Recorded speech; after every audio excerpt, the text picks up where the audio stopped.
Okay, this will be a quick video on LEDs and Revenge from Mars. There is, of course, the issue out there where LEDs will show up as burnt out bulbs in diagnostics. I'm not really worried about that because for the most part, advantages of LEDs outweigh the disadvantage of not seeing which bulb is burnt out through diagnostics. I can just visually inspect those and see. There are, however, some areas where LEDs fail miserably in this game. And so I'm going to show you basically where LEDs work good and where LEDs work badly in this game. So going over to the playfield here. I don't have the playfield fully populated with LEDs. I'm just kind of experimenting right now.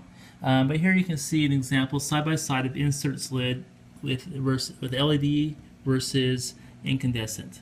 So the LED is over here versus the incandescent here. You can see how much brighter and fuller that light is. The LED really looks good and makes the insert pop. My plan is to end up using LEDs in all the inserts because everywhere I've tried them on inserts, I've had really good results with them. You do want to make sure and use anti-ghosting or LEDs because in some scenes you'll get a little bit of a flicker without using that in this machine. LEDs are in the alien's eyes and the shoot again, so those all really pop out. Looks great.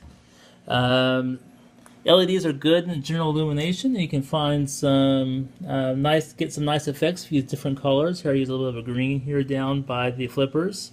Use a cooler color here by the green and the aliens, and that works nicely.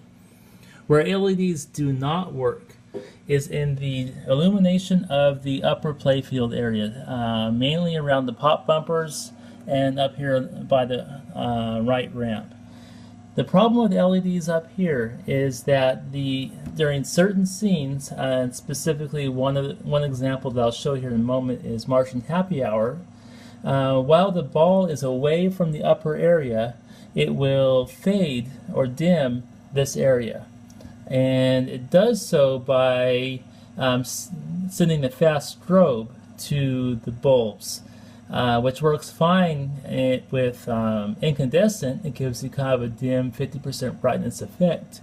But with the LEDs, they strobe so fast that you actually end up seeing the strobe, and it doesn't really dim it too much, and it becomes quite distracting.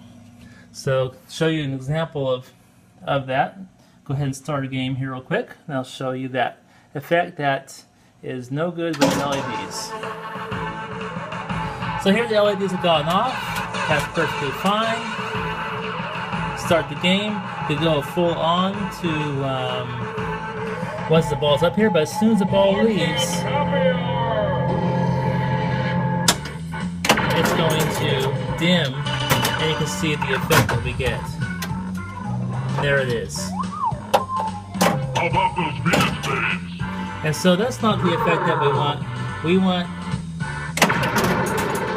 We want to dim, but without having to flicker. And so, unfortunately, LEDs do not work back there. You'll have to use regular incandescents. But still, I found LEDs work great everywhere else. You just have to be wary of where to use them.